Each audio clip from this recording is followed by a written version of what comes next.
There have been circumstances reported in the media recently with respect to racial slurs occurring on the streets in Edmonton. And I can simply say that in my view, such conduct has no place in our society. The fundamental principle of human rights legislation is that we are all equal in dignity, rights, and responsibilities, and that it is public policy under the human rights legislation that we should all share in an awareness of our diversity. We have people in this country or in this city probably from every country in the world. And so if that doesn't make us diverse, I don't know what does.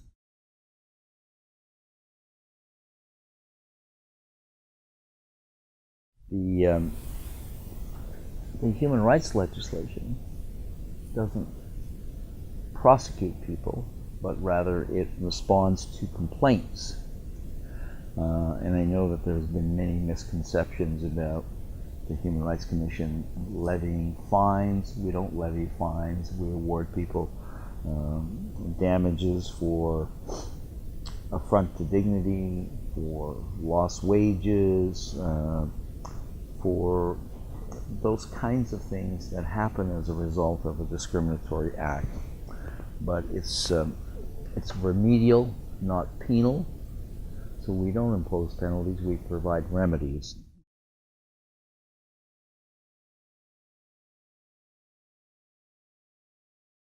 I know that the mayor has, since the Jesse Lipscomb events in the city earlier this year, established a framework to guide and facilitate and coordinate efforts to support inclusion and the elimination of racism. And I know that there have been many strong comments about that, and those comments are unfortunate. Many of them, I think, are motivated out of anger. Some of them may be motivated as a result of the current political climate in the United States and some of the things that we saw in the presidential election. I think that the short answer to me is that probably everybody in Edmonton or their ancestors, other than our Indigenous brothers and sisters, came from somewhere else. And so my family were immigrants to this country in the 1920s, and I think that recognizing our differences is important. And when I look at the things that we share sometimes in our cultures, foods from other countries. That's always usually the way to get to people, is to get them to like your cuisine, and we all enjoy that. We enjoy Middle Eastern foods, we enjoy African foods, we enjoy Caribbean foods, we enjoy Oriental foods, and so maybe we should think about that as the doorway to diversity, because I think it works for all of us.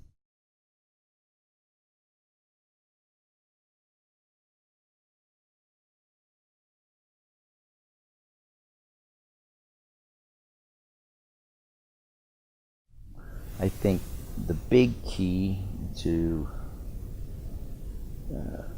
maybe overcoming some of these barriers and the stereotyping is education. And the Human Rights Commission, a big part of our mandate is education and engagement, and we do a lot of that. We are forever working on how can we engage our community so that we look at each other differently. I think the key is always in the schools with children. I think that children often learn what they live, and if they live in a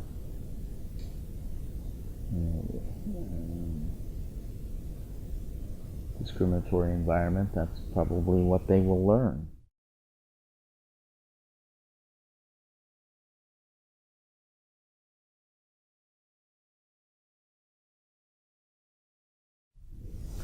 Probably the biggest challenge is dealing with the volume of complaints that we get. It is hard to deal with them as expeditiously as I would like to.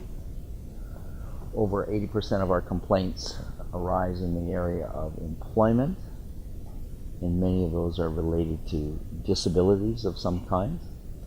And so they're quite complicated because they require a great deal of medical evidence. They're not easy to resolve, and no one likes to be accused of being discriminatory. And sometimes it's not so much overt actions, but simply not understanding the obligations. We have made some progress at the Human Rights Commission since I arrived here in 2014 as far as expediting complaints, but I'd like it to be better and more efficient and more complete, but I wouldn't merit to be sacrificed for efficiency. So it's always a balance.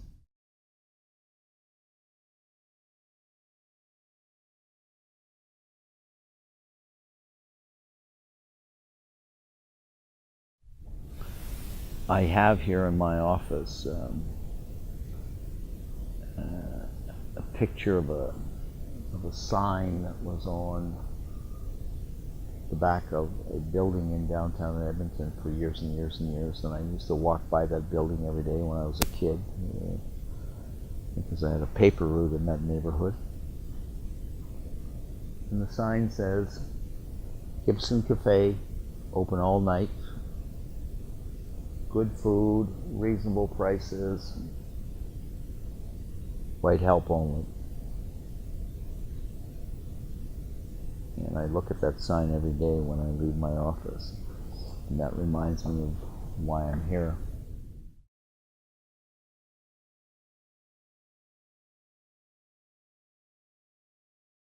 We can do better, and I think the key to doing better is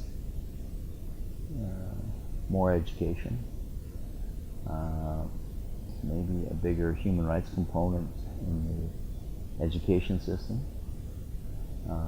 and certainly the need for all of us to speak out.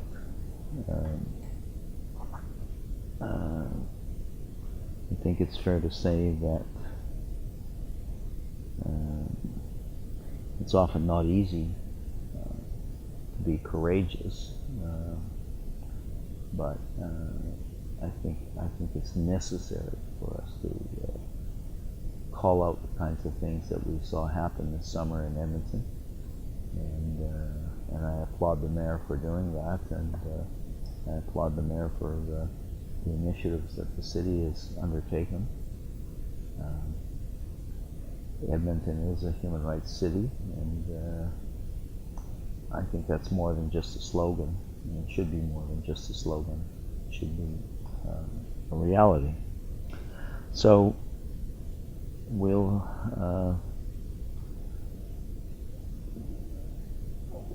things change? I think they will get better. They've gotten better ever since we introduced the human rights legislation.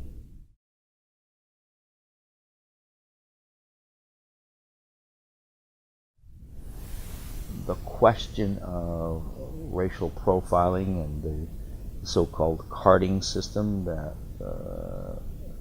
has been the subject of a lot of controversy in the province of Ontario, and particularly in the city of Toronto,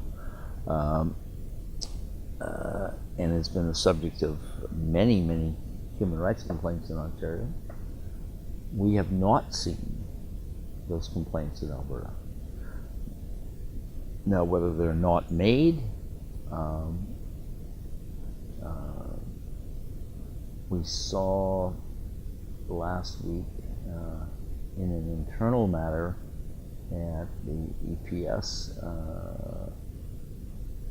a response to some inappropriate behavior against an Indigenous woman by a police officer, and some proper course of action, I think, in the sense of seeking reconciliation.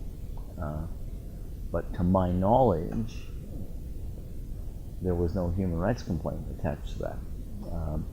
But you have to understand that I don't know, because I have an adjudicative function, I don't know who's complained and who hasn't complained. I can say this, then I think that, and this, I have no evidence to support it other than my intuitive view, and maybe because I'm fairly closely connected to inner city communities, and that I think that people who live in poverty, people who are marginalized, people whose may not have English as their first language, may have difficulty navigating the system. So because of that difficulty, they don't complain.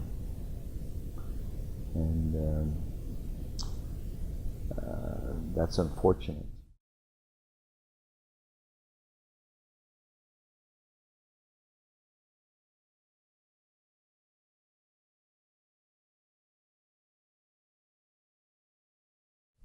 I think on balance, we have enough legislation. The question really arises, are we in a position to provide remedies and meet the needs of complainants?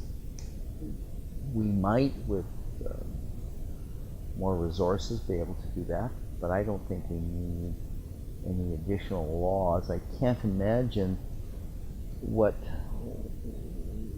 people would want to add. I haven't heard any specific suggestions about what we might add.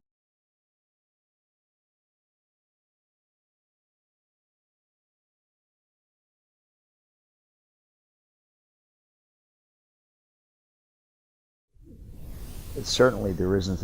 It isn't employment. It isn't accommodation. It isn't services customarily available to the public. So I don't know what an additional area would be. What are we talking about? I don't know. There'll be no discrimination in civil society. Would we? I don't know if that's the right characterization. I'm trying to think of how you would characterize that. And then you really get into the debate about really no discrimination in civil society. So then you're telling me that right, wrong, or indifferent, I can't express the views that I want to express.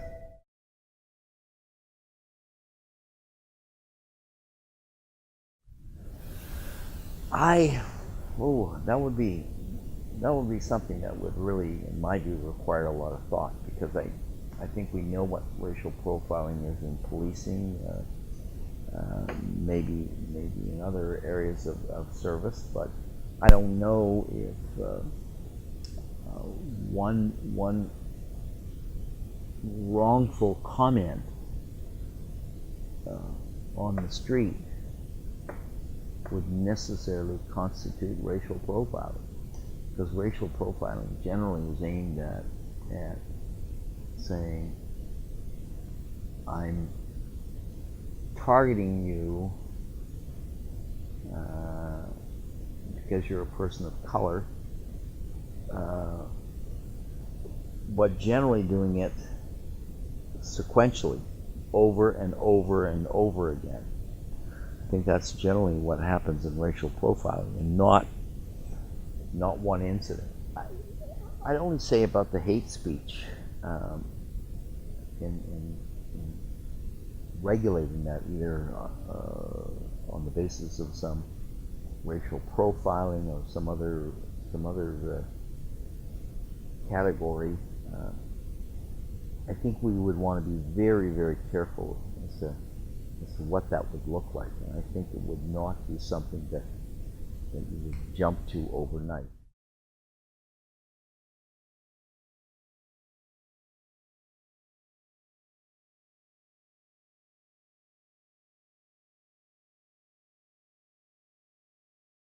There was some aspect of contact, but I don't know if it was a true traffic type accident. I think obviously commenting on circumstances where we don't know all the facts is a dangerous thing for us to do. So, but suggesting that some conduct is a quote verbal assault may be too much, but certainly it could be harassment. It could be